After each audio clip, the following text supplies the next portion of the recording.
Allahumma sholli ala Muhammad wa ala ali Muhammad. Yang saya hormati di sini ada Ibu Wakil Kepala Sekolah, Ibu Ciatun. Yang saya hormati di sini teman-teman semuanya, terima kasih sekali sudah meluangkan waktunya untuk datang ke paparan saya hari ini. Ya, yang harusnya istirahat tiba-tiba udah mau di sini. Terima kasih banyak atas waktu dari teman-teman semua. Oke, hari ini saya ingin melakukan paparan tentang aksi nyata saya budaya positif. Sebelum dimulai, saya ingin minta sambutan dulu kepada Wakil Kepala Sekolah Ibu Ciatun. Silahkan dari depan dari minta sambutan. Terima kasih.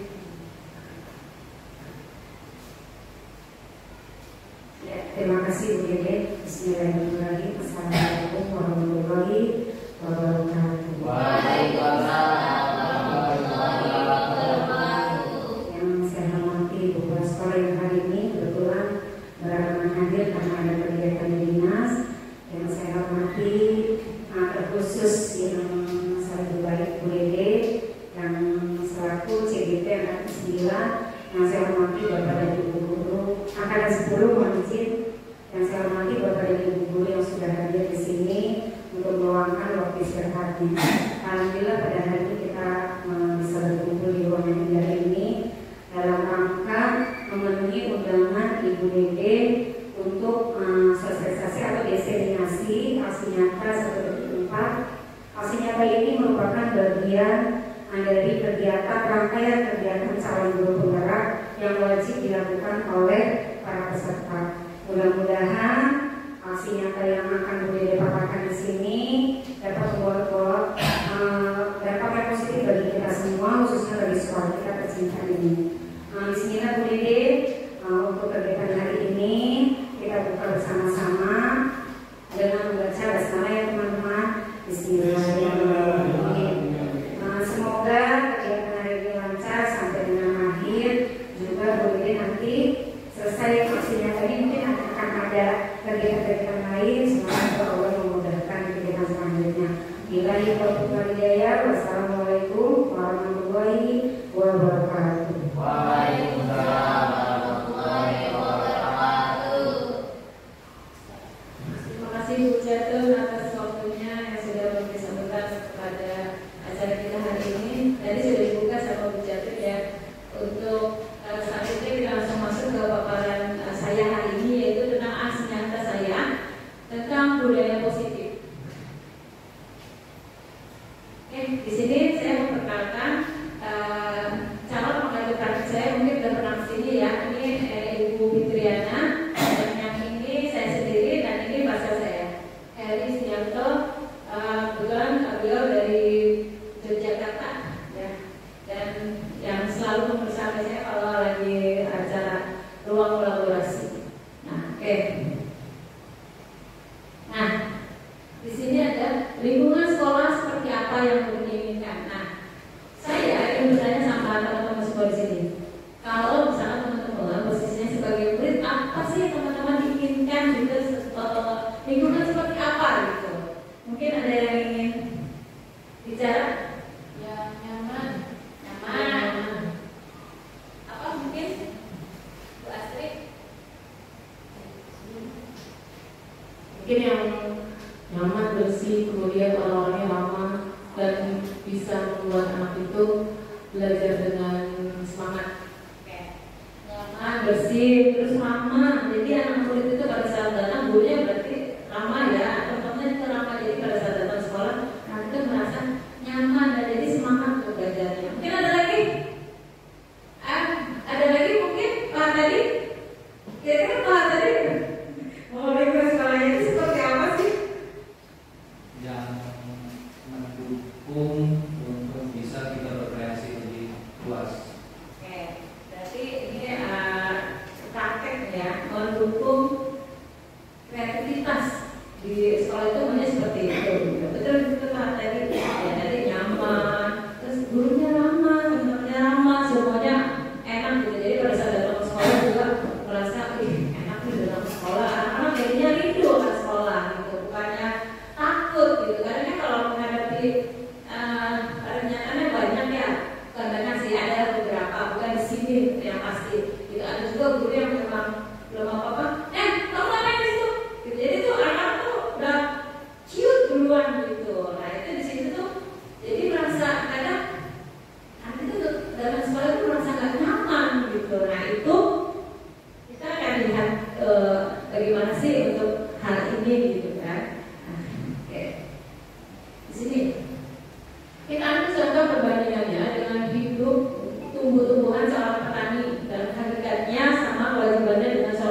Cek. Oke, lingkungannya positif. Terus lingkungan ini kan dia luas ya.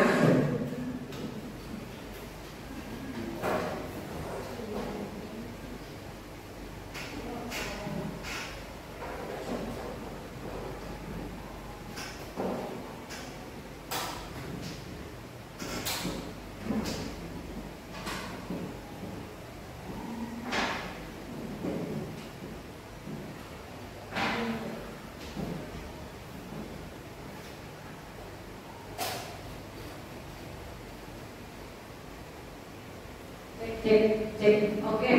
Ya, di sini tadi lingkungan sekolah yang boleh diinginkan. Nah, di sini seperti tadi ya. Jadi pengajarnya dibuatkan seperti seorang pendidik gitu. Nah, di sini ada bagaimana caranya harus ada lingkungan yang positif. Lingkungan positif itu yang seperti tadi lingkungannya orang-orangnya ramah, nyaman, terus bersih. Nah, itu tadi.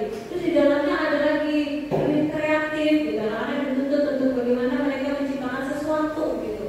Nah, di sini. Kemudian, nah, dari lingkungan positif akan tercipta aman dan nyaman bagi murid.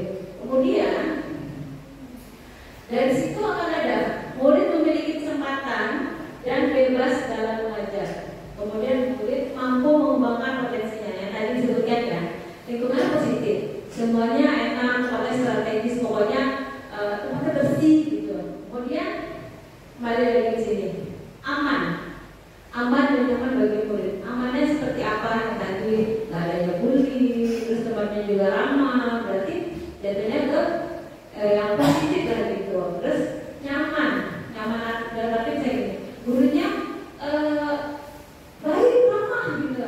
Otomatis dengan sendirinya anak-anaknya merasa nyaman ketika mereka datang ke sekolah, ya. Kemudian memiliki kesempatan dan bebas dalam belajar. Jadi di sini anak-anak ini sudah merasa nyaman, pasti hatinya terbuka. Biasa kalau kita udah nyaman pasti hatinya terbuka. Dengan sendirinya dia pengennya belajar itu merasa gak tertekan gitu. Biasanya jadi itu pasti ada keluar. Anak-anak itu merasa kalau misalkan dirinya itu dalam sekolah ada tekanan, pasti dia merasa gini, wah mau apa lagi ya, saya mau ngapain lagi ya. Jadi itu merasa merdeka gitu ya. Seperti kita akan PB itu tentang merdeka di salah satunya. Jadi murid itu memiliki kesempatan untuk mengeksplor dirinya. Kemudian di sini murid mampu mengembangkan potensinya kan. Dengan begitu, yang tadi lah sering terkaitan. Seperti Pak tadi bilang, ada yang keterampilan. Kalau tadi ada yang keterampilan. Ya, jadi dengan adanya keterampilan di sini, anak-anak ini udah merasa aman, nyaman, berarti hatinya udah terbuka untuk menerima semuanya. Pasti akan keluar potensinya, tereksplor apa yang dia mau gitu. Misalkan seperti kayak Pak tadi bilang, butuh keterampilan. Dengan sendirinya anak-anak ini kita kasih sedikit motivasi udah langsung keluar tuh keterampilannya gitu. Biasanya itu punya potensi gitu. Jadi anak-anak yang menurut kita, anak-anak yang memang luar biasa, kita nggak tahu nih, ternyata dia unggul di tempat yang lain kayak tadi nih, ya. Olahraga kelasnya Bu Erna, kakak sama mas saya itu terkenal anak-anaknya luar biasa. Saya nggak pernah mengatakan anak itu nakal. Kenapa? Karena anak-anak itu unik, ya. Setiap anak-anak itu punya kelebihan dan kekurangannya masing-masing. Dia emang gak kurang unggul di akademik, tapi di di fisik motoriknya menonjol. Ternyata dia juara di situ. Kita nggak tahu gitu. Bisa jadi anak yang dia nggak suka di olahraga, tiba-tiba dia akademika menonjol. Kita nggak tahu karena seperti bilang tadi, anak-anak itu dasarnya unik. Kita nggak tahu dia seperti apa. Oke, lanjut. Nah, di sini setelah menciptakan lingkungan positif, lingkungan itu luas ya, maksudnya lingkungan sekolah, guru dan sebagainya. Di sini akan tercipta kebiasaan atau karakter baik. Biasa kalau lingkungan sudah mendukung, pasti deh secara nggak langsung akan ada karakter baik atau kebiasaan baik dari lingkungan tersebut. Percaya nggak, Bapak Ibu, kalau kayak gitu? Pasti gitu. Karena kalau lingkungannya udah negatif, kurang mendukung, misalkan anak-anaknya pada luar biasa lah, misalkan diatur gayanya udah ketengan kayak gitu, pasti udah mindsetnya juga udah buruk ya. Nah itu akan mempengaruhi karakter kebiasaan. Jadi kalau lingkungan udah positif, udah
kemudian budi pekerti yang baik, semuanya tetap baik lah gitu.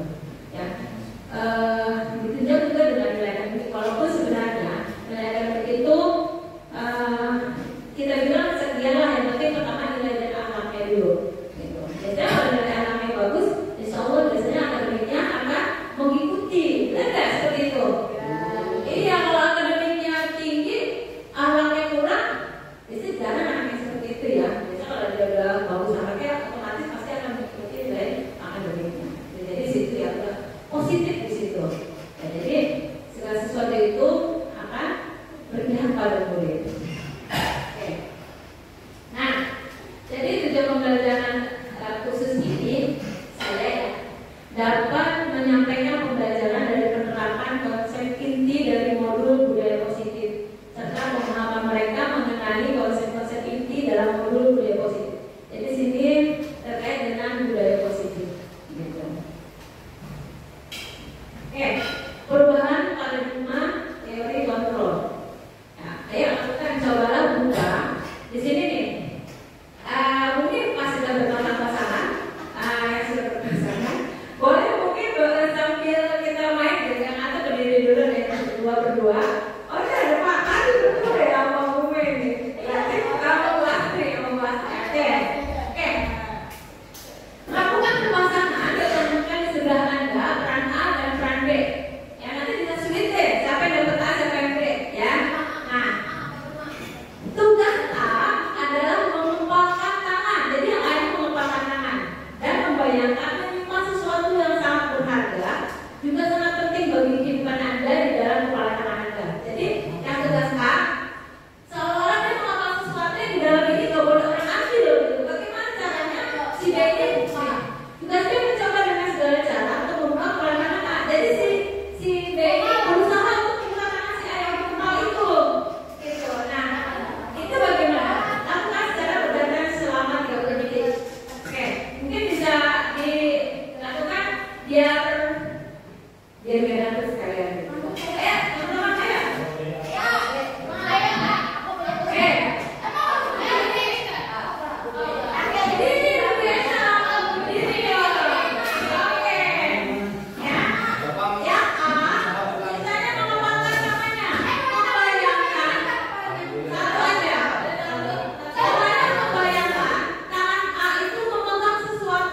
Yang memang nggak boleh diambil. Bagaimana caranya mempertahankan kepalan itu? Jangan diambil sama si B, gitu. Jangan terbuka, gitu. Ayo, selama 30 detik. Mau tanya dicobain dulu.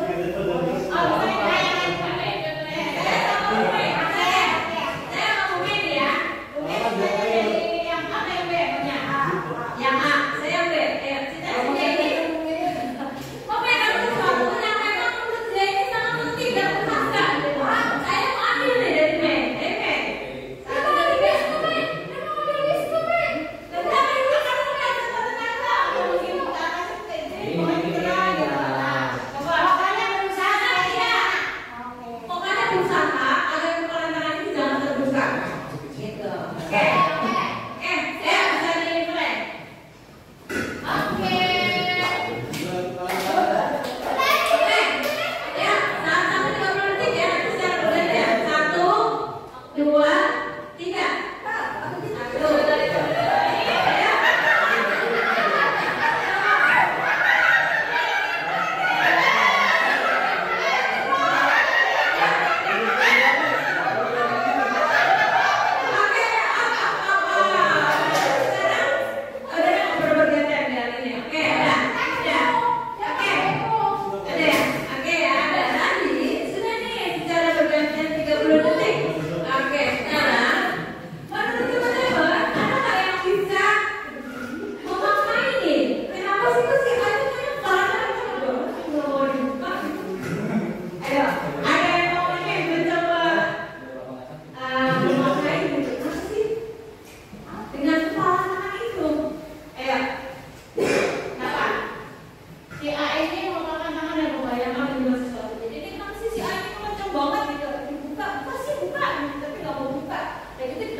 Oke, ada lagi?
Karena anak itu kalau misalkan kita kasih hukuman tanpa diberitahu apa kesalahannya, jadi dia nggak tahu nih kesalahan apa yang dia buat. Lebih baik kita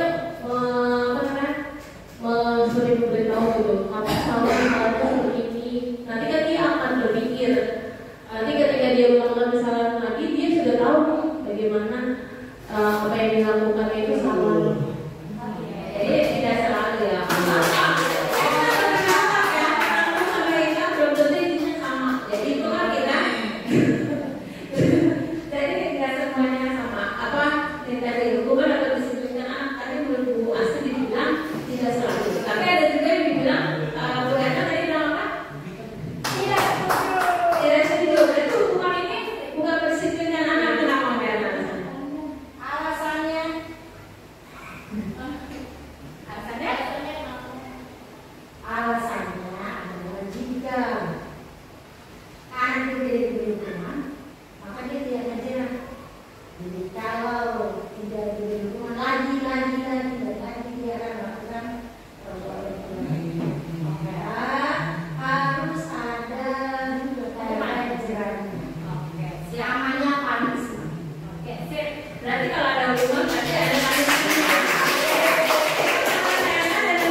Sini ya, disiplin positif.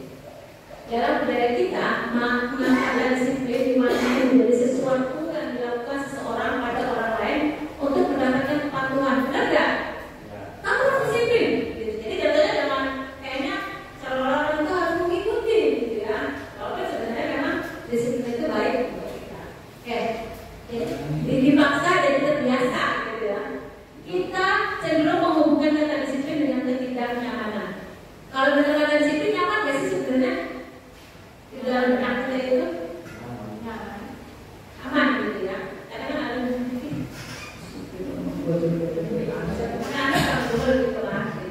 Oke, Bapak pendidikan kita Gajar Dewantara menyatakan bahwa di mana ada kemerdekaan, disitulah harus ada disiplin yang kuat.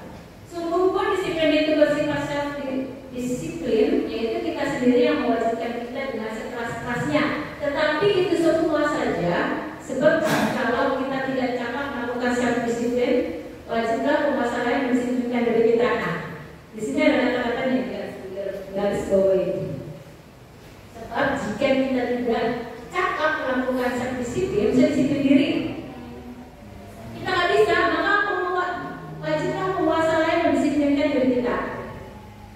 Ya, jadi kan ini kita nggak bisa mendisiplinkan diri kita. Pasti orang yang di atas kita akan mendisiplinkan kita. Kira-kira bisa nggak? Misalkan teman sejajar kita nih, bisa melakukan dulu mendisiplinkan teman kita gitu.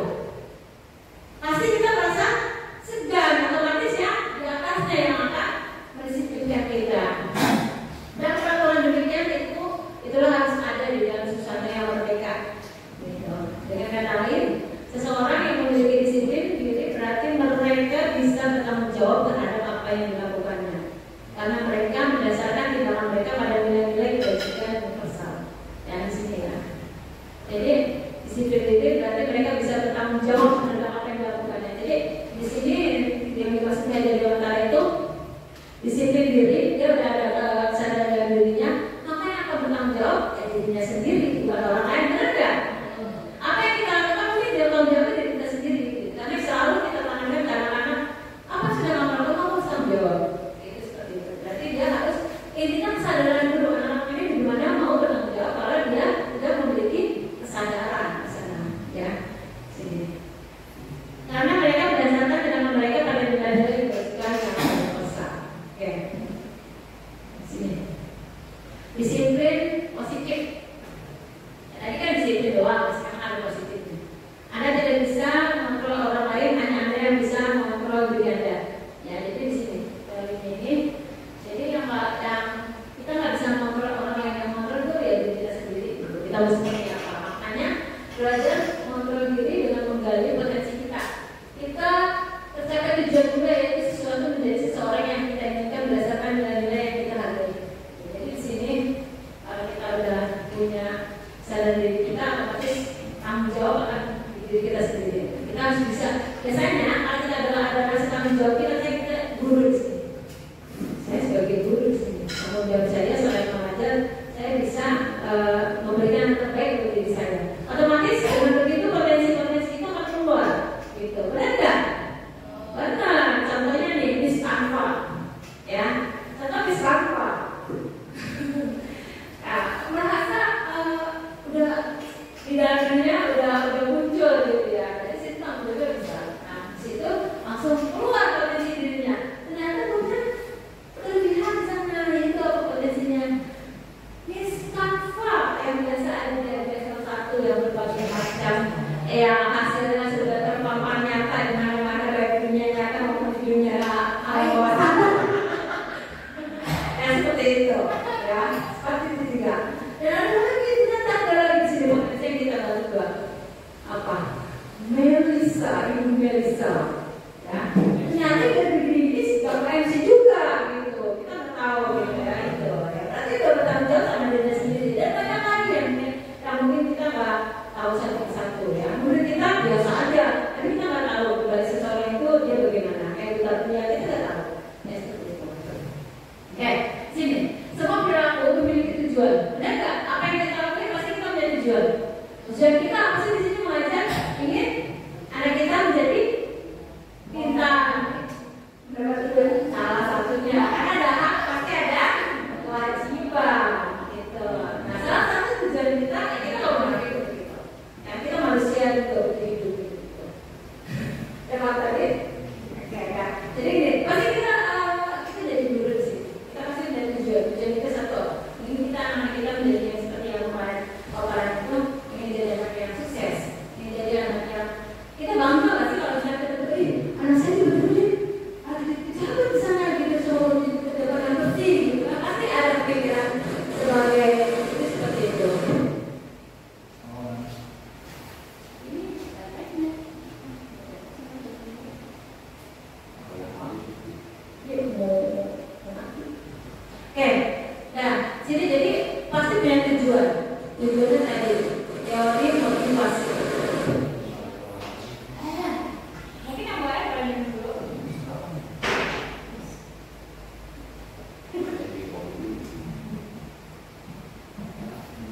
hal yang tidak melanggar aturan, tidak melanggar.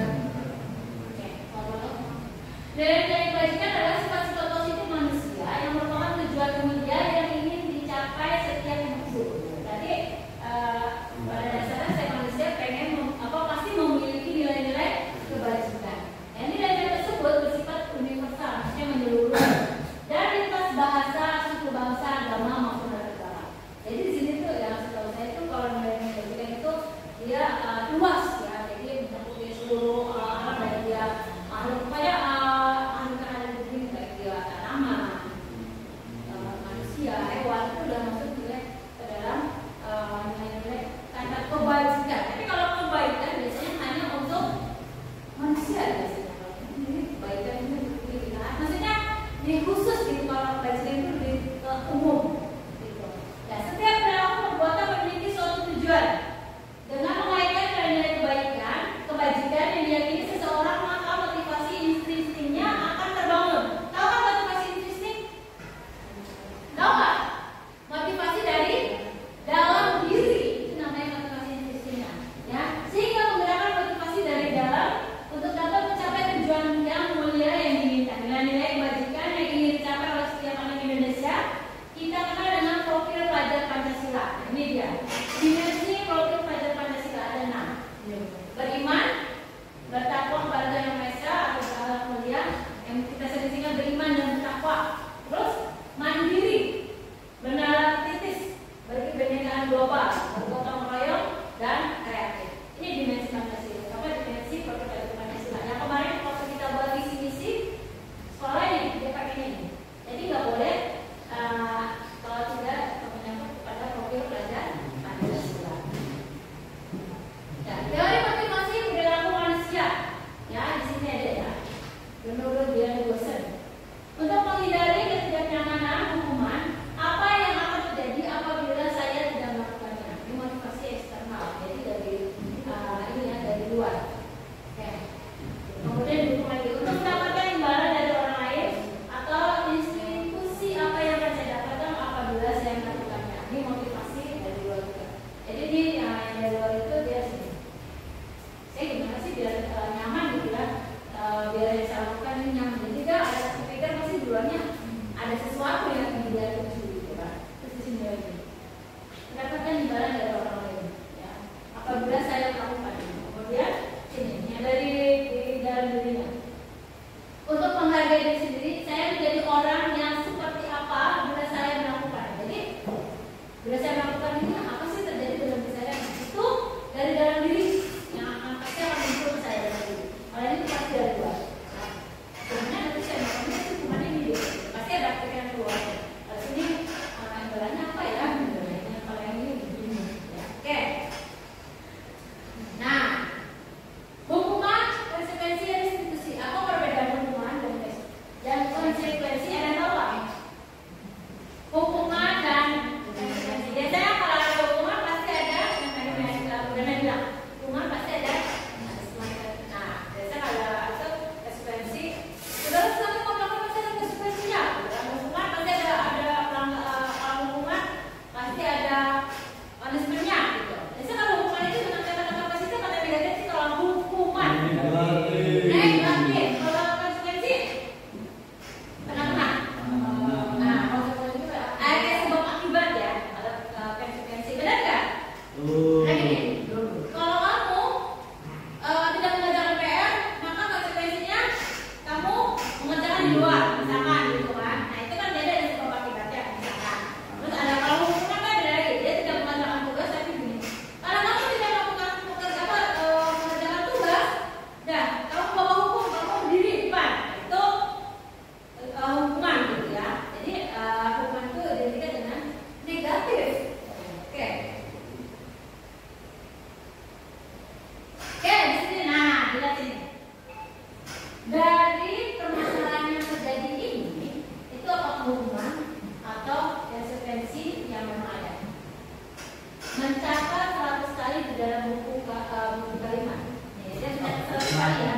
Saya tidak akan terlambat lagi karena sampai ke sekolah. Menurut apa? Hukuman atau konsekuensi? Jadi kan kalau konsekuensinya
tanggung jawab kemauan dari Tuhan. Jadi coba pakai baca.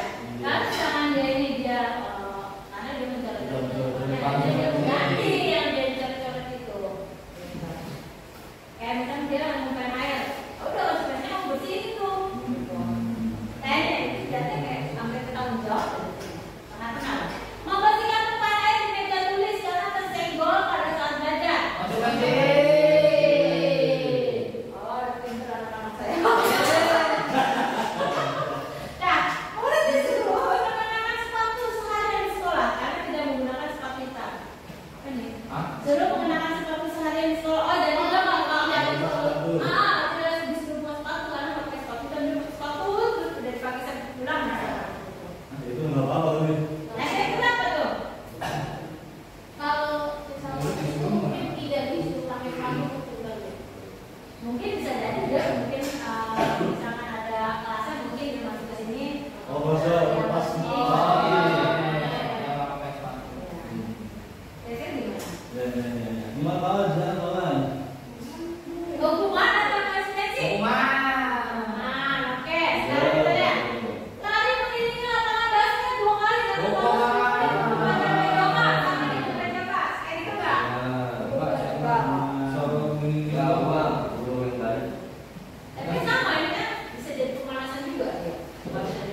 mindset negatif.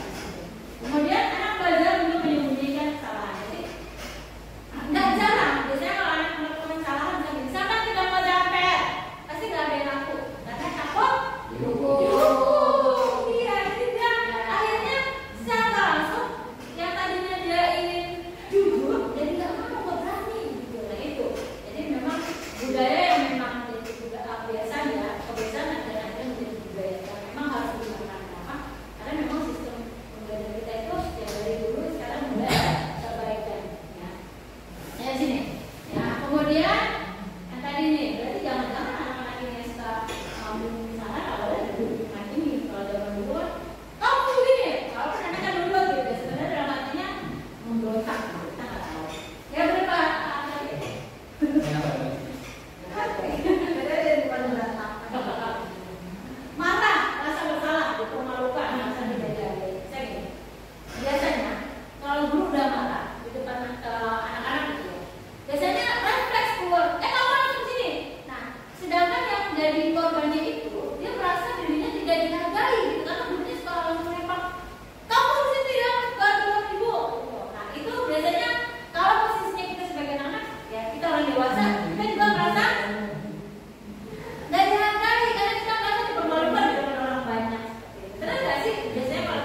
mindsetnya sudah baik, udah bagus lah punya sadar diri, otomatis dia akan menarik temannya untuk belajar dengan dia yang lebih baik lagi. Seperti itu. Oke.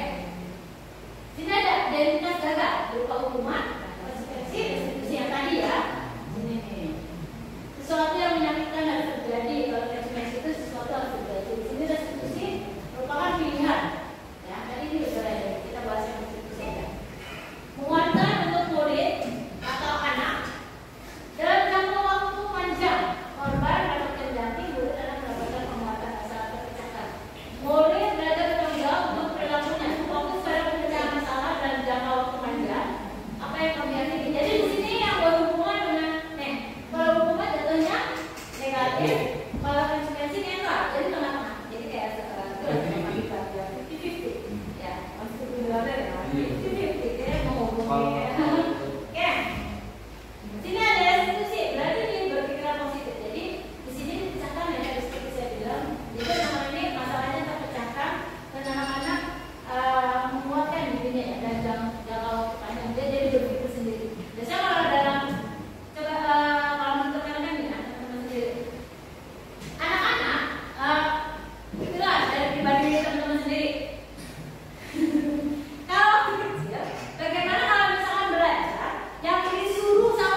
kira-kira apa sih yang kamu lakukan? Kita bertanya kepada seorang ibu. Terus kamu sudah ini, kamu mau ke ibu, nanti saya akan memperbaiki diri saya dengan cara seperti apa? Nah, itu anak itu akan menjawab sendiri gitu. Ini saya tidak akan menampilkan, saya akan coba tidur lebih cepat gitu. Dia menemukan jawabannya sendiri. Ya, institusi mencari kebutuhan dasar berdasarkan tindakan. Institusi ini adalah cara yang paling baik. Institusi ini merupakan yang paling baik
saya ingin datang apa? Beda kan? Kalau saya ingin datang berarti dalam keinginan diri sendiri, beda sama dilarang. Datang sama maksudnya. Jadi dia motivasi dari diri sendiri. Keyakinan adalah nilai kebaikan universal dan disepakati. Jadi saya kebajikan yang kebaikan yang terjadi.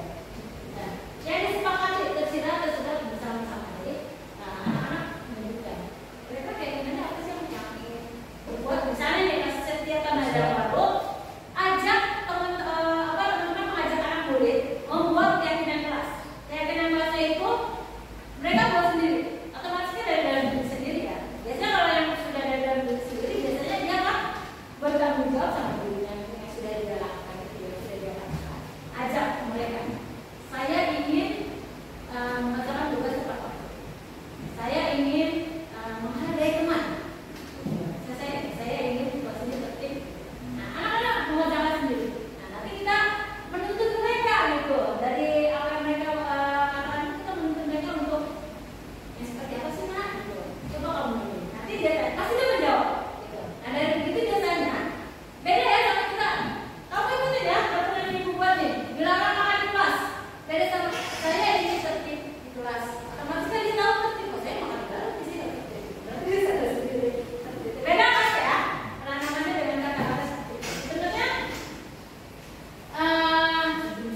restitusi ini bukan hanya untuk murid ya. Sebenarnya sebagai misalnya kalau kepala sekolah, bawahan bisa juga dilakukan restitusi seperti itu. Bukan langsung menjudge seseorang di depan orang lain, itu sama juga seperti itu. Ya, tidak menghargai orang lain. Jadi di situ restitusi itu juga bisa dibentuk. Ya. Nah, sini ada keyakinan kelas berupa pernyataan yang bersifat universal yang mudah diingat dan dipahami serta harus diterapkan dalam lingkungan sekolah. Ya, kesepakatan dibuat bersama-sama, dibuat dalam bentuk positif. Nah, ini pernyataan kelasnya harus dibuat bentuk positif. Berperan dalam terbentuknya keyakinan kelas.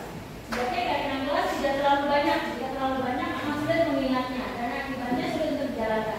Jadi gini, pada saat teman-teman nanti pas mengajar baru, ajak anak muridnya untuk membuat keyakinan kelas. Tanyakan sama mereka, kamu maunya apa di kelas ini yang menurut kamu nyaman? Nanti dia menulis banyak, nanti baru diarahkan. Misalnya gini, saya tidak mau datang ini, saya mau ini, saya ingin ini, udah. Nanti ditulis, saya mau dari teman. Jadi pada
bersalah sama guru itu. Jadi ibu mau saya tadi sebenarnya mau ngomong, tapi karena gurunya ada guru itu, jadi kan secara langsung saya pasti berpikirnya biasanya kayak gitu, benar nggak? Ya, jadi dia tidak menyangkal, jangan guru itu menyangkal berbohong. Kalau pada guru apa? Mereka menyadari diri dan merasa gagal, tidak berada. Karena kayak gurunya itu ngasih beban sama si anak berat, tapi dia nggak tahu jalan keluar seperti apa. Akhirnya dia rendah diri dia, nanti dia jadi rendah diri.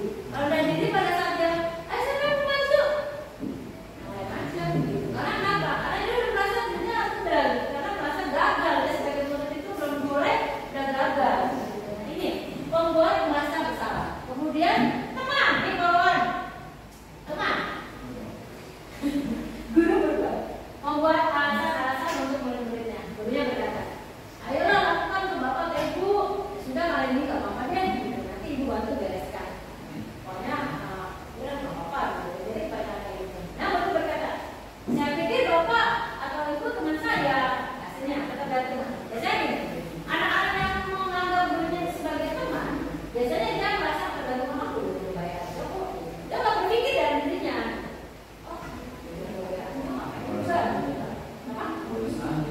Oh saya ngikutin aja gitu. Jadi merasa ngikutin aja gurunya gitu, karena dia udah merasa sebagai teman. Dampaknya apa? Tergantung tidak mandiri dan tidak bisa memutuskan. Jadi terserah guru aja. Siapa yang bisa menjelaskan ini? Tahu? Ibu aja jelasin. Biasanya gitu kan anak-anak ya. Itu namanya ketergantungan. Gurunya menganggap sebagai teman. Jadi nggak ada. Jadi anak ini merasa guru aja menyelesaikan. Oke. Pemantau. Nah di sini. Guru berbuat, menghitung dan mengukur. Guru berkata, apa peraturannya?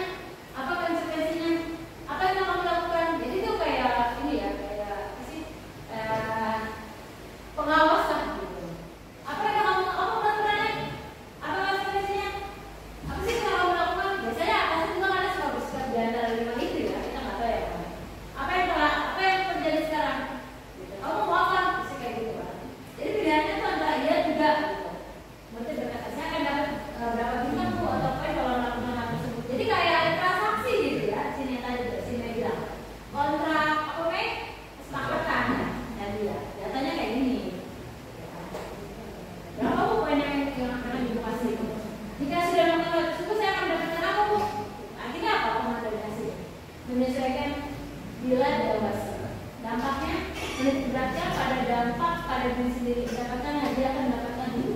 Jadi dia pilihan itu dapatkan hadiah akan mendapatkan singa. Sekarang kita lihat posisi pemantau. Itu. Nah saya punya video terkait ini.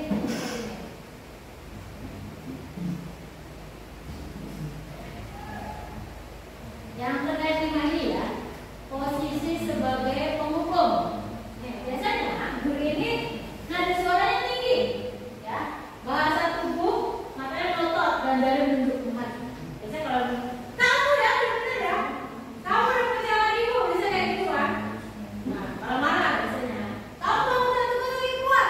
Orang melotot gitu, udah gitu gurunya gampang darah tinggi gitu. Nah hukuman fisik maupun verbal, karena dia sesuai dengan sementara. Bisa nanti kalau ada teriak-teriak, kalau kita ada misalnya ini atasan menurut kita sama teriak kayak gitu, kita malu nggak sih di depan? Malu kan? Malu gitu juga sama dengan anak-anak. Ya dampaknya murid jadi pendendam. Jadi kayak gitu, awas ya. Jadi ini nama saya. Jadi itu dari rasa pendendam gitu. Jadi dasarnya seperti itu. Mungkin anak-anak juga sama gitu kan. Tidak menyukai guru atau mangkal yang jauh. Oke kita lihat videonya.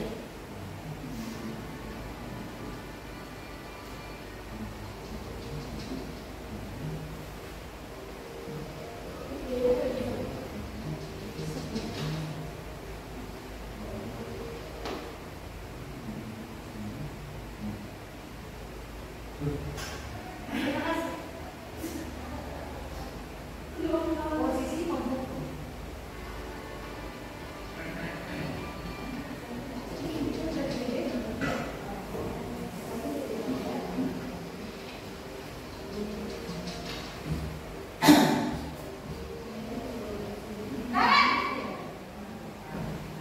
Sini kamu.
sebagai benih dan sekolah seperti lahan.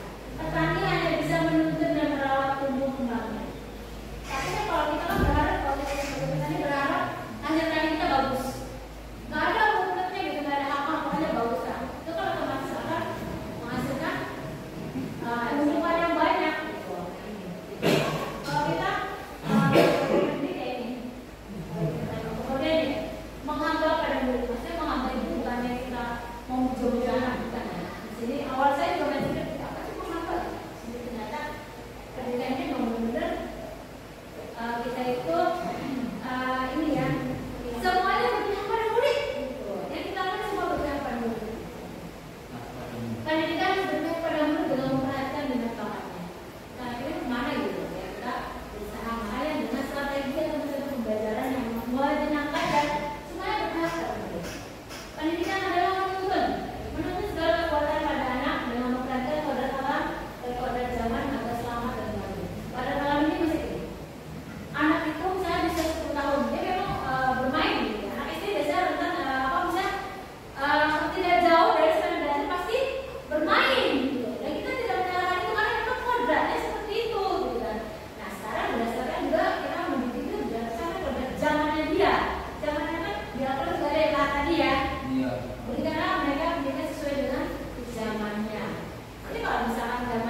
Mohon maaf sekali karena waktunya yang hasil hanya 3 menit lebih.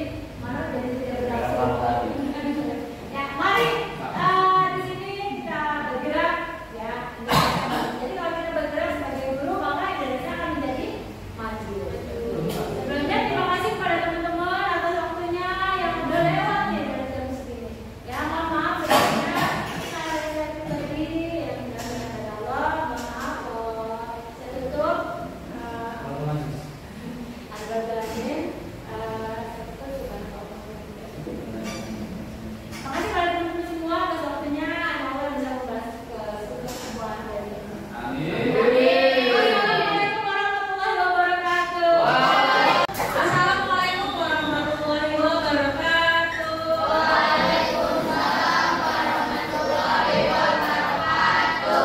Oke ya. Hari ini kenapa sih ibu minta sama anak-anak kita semuanya yang kumpul di sini? Nah, ibu ingin membuat tentang keyakinan kelas. Apa sih keyakinan kelas? Nah, sekarang ibu mau tanya deh. Siapa yang tahu dengan aturan di kelas? Peraturan kelas? Peraturan kelas apa?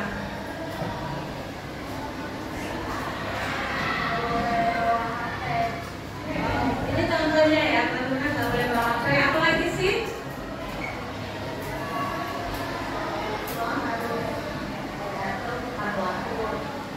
Oke, ada lagi? Ayo. Yang kamu tahu tentang apa aja? Kenapa kamu apa sih peraturan kelas itu? Nah, oke deh ya. Cukup dua aja.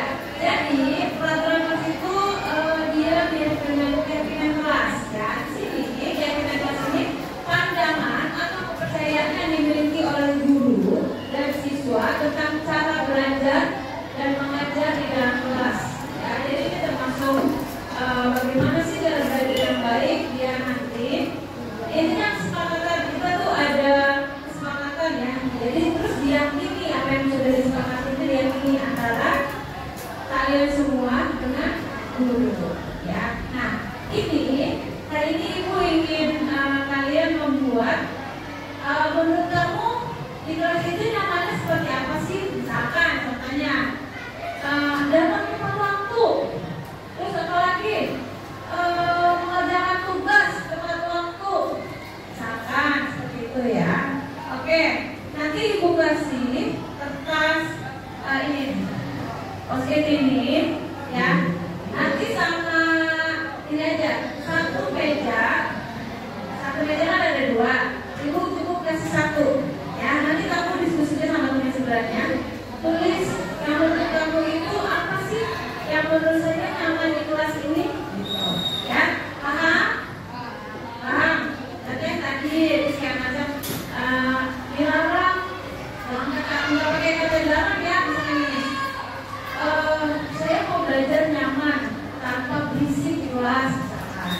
Saya mau teman-teman menghargai saya mau teman-teman saya menghormati saya. Boleh seperti itu. Jangan ada kata dilarang. Kalau dilarang kata saya itu kayaknya kalau ada larangan pasti ada hukuman. Ya seperti itu ya. Paham? Terserah kalian menulisnya seperti apa. Nanti dengarkan apa-apa dari ibu. Kalau misalkan dikumpulkan ditempel nanti ibu yang akan menyimpulkan dari yang kalian sudah kerjakan. Oke ya. Oke, nanti kamu isi ya, boleh diskusi sama temannya. Tadi kata-katanya yang positif. Saya ingin datang tepat waktu, misalnya seperti itu. Ya. Ayo.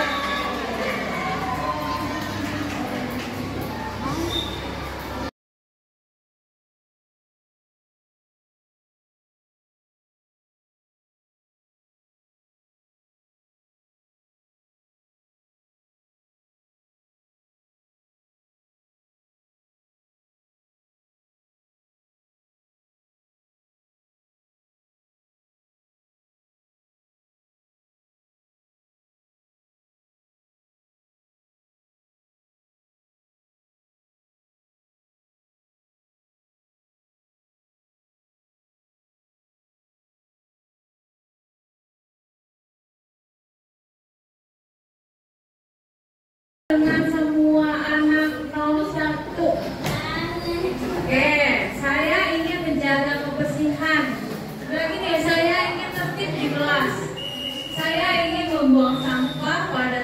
tipsnya agar lingkungan tetap bersih.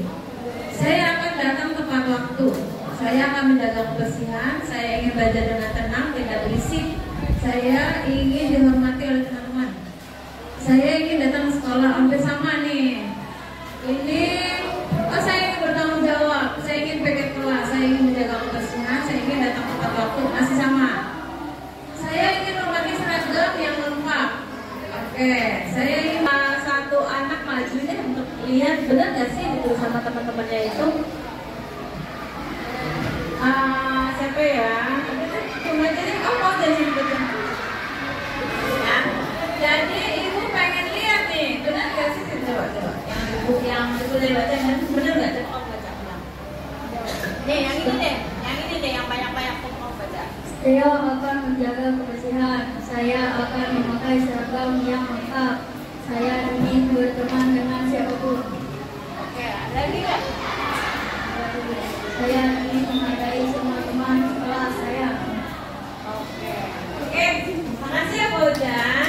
Nah, oke, sekarang ibu tulis ya, biar nanti pada saat kan kamu udah tulis nih, biar nanti ditempel sesuai dengan yang sudah kamu tulis. Gitu. Jadi ini bukan ibu yang apa maksudnya yang menyuruh kamu tulis ini itu, tapi memang dari diri kamu sendiri. Ya, oke.